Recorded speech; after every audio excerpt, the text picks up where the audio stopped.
नमस्कार। आप share market शुरू करना चाहते हैं, लेकिन क्या आप जानते हैं कि 90% लोग पहले 6 महीने में ही अपना पैसा क्यों गँवा देते हैं? वो सिर्फ़ आसान गलतियाँ करते हैं। आज मैं आपको बताऊँगा कि वो गलतियाँ क्या हैं और आपको अपनी पहली एंट्री कैसे लेनी है, ताकि आप नुकसान से बचकर केवल मुनाफ़ा कमा सकें। क्या 1000 में शेयर मार्केट स्टार्ट किया जा सकता है? क्या किसी टिप्स पर आँख बंद करके भरोसा करना सही है? अगर आप पहली बार मार्केट में उतर रहे हैं, तो रुकिए। 5 मिनट में आप सीखेंगे कि कब और कैसे शुरुआत करनी है और कौन-सी बड़ी सावधानियाँ हैं, जिन्हें आपको गलती से भी नहीं भूलना है। सीधे सिर्फ़ जोश में आके शेयर मार्केट में एंट्री मत लीजिए। यह वीडियो आपकी पहली और सबसे ज़रूरी क्लास होने वाला है।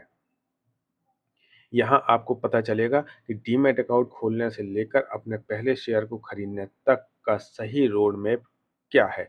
साथ ही मैं आपको ऐसी गोल्डन रूल्स बताऊँगा जो आपके शुरुआती नुकसान को लगभग ख़त्म कर देंगे। तो आइए शुरू करते हैं वीडियो।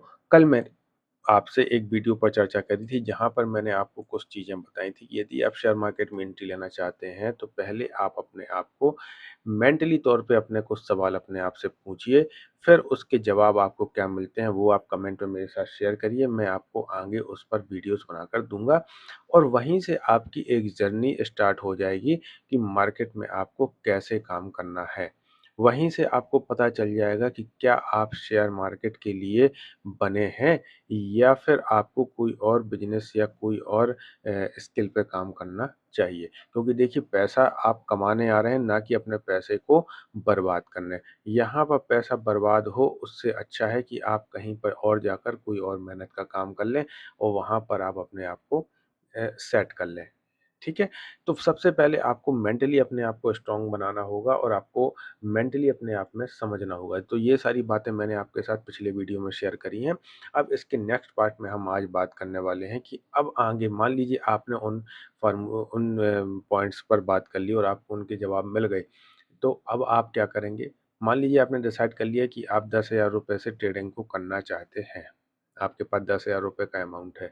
सबसे मोस्ट इम्पोर्टेंट चीज़ है कि आपने अपने आप को एज़ अ बिज़नेसमैन देखना शुरू कर दिया है। सबसे इम्पोर्टेंट और की पॉइंट यही है कि आपको अपने आप को एज़ अ बिज़नेसमैन ट्रीट करना होगा। यदि आप अपने आप को बिज़नेसमैन नहीं समझ रहे हैं, तो आप शेयर मार्केट में कभी भी सफल नहीं होंगे। आप 10,000 नहीं, 1,000 रुपए लगा रहे हैं, आप 10 शेयर नहीं, आप 1 शेयर खरीद रहे हैं। ये आप अपने आप को एज़ अ बिज़नेसमैन ट्रीट करिए कि आप किसी कंपनी में निवेश कर रहे हैं, आप किसी कंपनी में अपना इन्वेस्टमेंट कर रहे हैं। आपका दिमाग जो है उस हिसाब से वर्क करना चाहिए, जो कि एक बिज़नेसमैन का, एक व्यापारी का करता है। तब आप बहुत कम लॉस लेंगे और बहुत ज़्यादा आपका प्रॉफ़िट होगा। हम लोग क्या करते हैं, हमने सीधा आया कि चलो यार शेयर मार्केट करते हैं, उसमें आसानी से पैसा मिल जाता है। एक मोबाइल स्क्रीन पे या कंप्यूटर स्क्रीन पे बैठेंगे, 2-4 शेयर खरीदेंगे, फिर बेच देंगे तो हम फ़ायदा कमा लेंगे। ना, ये वो चीज़ नहीं है, ये पूरा एक बिज़नेस है जिस पर आपको काम करना होगा। अब जब आपने डिसाइड कर लिया कि आपने अपना अमाउंट तय कर लिया, आपने अपने को बिज़नेसमैन मान लिया, आपकी साइकोलॉजी आपको लग रही है कि आप पार्ट टाइम करेंगे या फुल टाइम करेंगे, ये भी आपको पता चल गया। ऐसे-ऐसे करके आपको सारे आपके पॉइंट्स के जवाब आपको मिल गए। देन अब आपको क्या करना है, एक डीमैट अकाउंट खुलवाना है। क्या खुलवाना है? एक डीमैट अकाउंट। डीमैट अकाउंट क्या कहलाता है? सबसे पहले आप वो समझिए। डीमैट अकाउंट कहलाता है आपका जो बैंक है, या सबसे पहले आप समझिए डीमैट अकाउंट क्या है। डीमैट अकाउंट है एक प्लेटफॉर्म। क्या है? एक प्लेटफॉर्म है, या जिसको आप बोल सकते हैं एक बीच का रास्ता है, जहां पर शेयर मार्केट की कंपनीज और यूजर, मतलब आप, दोनों आकर यहाँ पर मिलते हैं। क्या करता है शेयर मार्केट आके या शेयर मार्केट में रजिस्टर्ड जो कंपनियाँ वो अपने शेयर लेकर आती हैं यहाँ पर और शेयर मार्केट एक एक्सेस देता है एक प्लेटफ़ॉर्म को जिसको हम कहते हैं डीमैट अकाउंट। जो भी आपका एक प्लेटफ़ॉर्म होगा चाहे आप किसी बैंक में खुलवाएँ, ये क कई सारे बैंक्स इसकी फैसिलिटी देते हैं जैसे ICI, SBI Punjab national, Canara bank और जितने भी बैंक हैं आई थिंक सभी ICICI bank, private bank, HDFC bank सारों के पास में आपके डीमैट अकाउंट ओपन करने के लिंक होते हैं। साथ में कुछ प्राइवेट प्लेटफ़ॉर्म भी हैं जो कि आपके लिए डीमैट अकाउंट ओपन करवाते हैं जैसे ज़ीरोधा हो गया और एंजल वन हो गया और मैं किसी को प्रमोट यहाँ नहीं कर रहा हूँ, धन हो गया, पेटीएम हो गया, काफ़ी सारे डीमैट अकाउंट हैं जहाँ आपको और ये क्या करते हैं उसके बदले में अन्य शेयर मार्केट में शेयर आपसे लेंगे और यूज़र को शेयर देंगे। इसके बीच में वो कुछ अपना मुनाफ़ा बीच में अपना निकाल लेते हैं जिसको हम क्या बोलते हैं, ब्रोकेज बोलते हैं।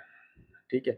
आपको सबसे पहले अकाउंट खुलवाने से पहले इस ब्रोकरेज को देखना है कि कोई भी आपका जो यूज़र है या जो भी आपका डीमैट अकाउंट होल्डर है, वो आपसे कितना ब्रोकरेज चार्ज कर रहा है। ₹1, ₹2, ₹20, ₹25, ₹50 ये सबके अलग-अलग होते हैं। तो जिसका सबसे कम हो आप उसमें जाके अपना एक अकाउंट डीमैट अकाउंट ओपन करवा सकते हैं। क्योंकि बिना डीमैट अकाउंट के आप शेयर मार्केट में एंट्री नहीं ले सकते। सबसे इम्पोर्टेंट है डीमैट अकाउंट खुलवाना। इसमें कुछ डॉक्यूमेंट लगते हैं जैसे आपके पैन, आधार कार्ड, ठीक है? पैन हो गया, आपका आधार हो गया, ठीक है? चेक बुक हो गई आपकी और कई बार चेक की पासबुक की फ़ोटोकॉपी लग जाती है ना? और आपकी फ़ोटो लग जाती है। ऐसे करके 4-5 डॉक्यूमेंट आपके लगते हैं और ये आप घर बैठे भी खुलवा सकते हैं। जो प्राइवेट बैंक के जो प्राइवेट प्लेटफ़ॉर्म है जैसे ज़ीरोधा, एंजल वन और पेटीएम, अपस्टॉक इन सब में आप क्या कर सकते हैं घर बैठ के भी आप खुलवा सकते हैं। बहुत आसानी से सारी चीज़ें हो जाती हैं। आप कमेंट करेंगे तो मैं उन पर भी आपके लिए वीडियोज़ बना दूँगा कि कैसे आपको अपना डीमैट अकाउंट ओपन करवाना है। जब तक आपके पास डीमैट अकाउंट नहीं होगा, आप शेयर मार्केट में एंट्री नहीं कर सकते। आप ना शेयर खरीद सकते हैं, ना आप कोई ऑप्शन ट्रेडिंग कर सकते हैं, ना फ्यूचर ट्रेडिंग कर सकते हैं, कुछ भी आप नहीं कर पाएँगे, आपको एक डीमैट अकाउंट ओपन करवाना ही होगा। और आप सबसे पहले ध्यान ये रखिए कि किसका डीमैट अकाउंट का ब्रोकेज सबसे कम है ना? जिसका ब्रोकेज अमाउंट सबसे कम है, आप उसी में जाके अपना अकाउंट खुलवाइए क्योंकि ऐसा ना हो कि आप ₹1000 कमा रहे हैं और ₹1000 कमाने के साथ में आपने वहाँ पर ₹500 अपना ब्रोकेज चार्ज ही दे दिया। तो वो ब्रोकेज चार्ज आपको क्या करेगा, महँगा पड़ेगा क्योंकि ये आपके सीधे प्रॉफ़िट में जाएगा। और आप उसमें लॉस भी करेंगे ₹1000 का तो भी आपसे ₹500 उसका ब्रोकेज काटा जाएगा। तो ये आपका लॉस घट के ₹1500 बढ़ के ₹1500 हो जाएगा। तो इस तरीके से आपको नुकसान है। तो जहाँ पर आपको 1000 में मान लीजिए आपको कहीं पे ₹50 लग रहे हैं आप वो अपना प्लेटफ़ॉर्म आप चुन लीजिए जहाँ से आपको ट्रेडिंग करनी है। हाँ, रिलाएबल होना चाहिए, ऐसा नहीं कि कोई भी आजकल जो ये छोटे-मोटे मोबाइल पे चल रहे हैं, उनमें से कोई आप खुलवा लें, वो आपका पैसा लेकर ही बंद हो जाए। तो थोड़ा-सा रिलाएबल होना चाहिए और ब्रोकरेज उसका कम होना चाहिए। तो ठीक है दोस्तों, इस वीडियो को ज़्यादा लंबा नहीं करेंगे, यहीं तक रखेंगे। प्लीज़ चैनल मेरा नया है, इसको यदि आपको वीडियो पसंद है तो लाइक और सब्सक्राइब ज़रूर कर लीजिए और बने रहिए। मैं लाइव भी आकर आपको ड्यूरिंग द मार्केट जब चल रहा होता है, उस समय भी आपको मैं निफ्टी में आगे ऑप्शन ट्रेडिंग के बारे में बताता हूँ। आप अपने क्यू&ए सेशन रखता हूँ, आप वहाँ पे भी मुझसे लगातार क्यू&ए कर सकते हैं।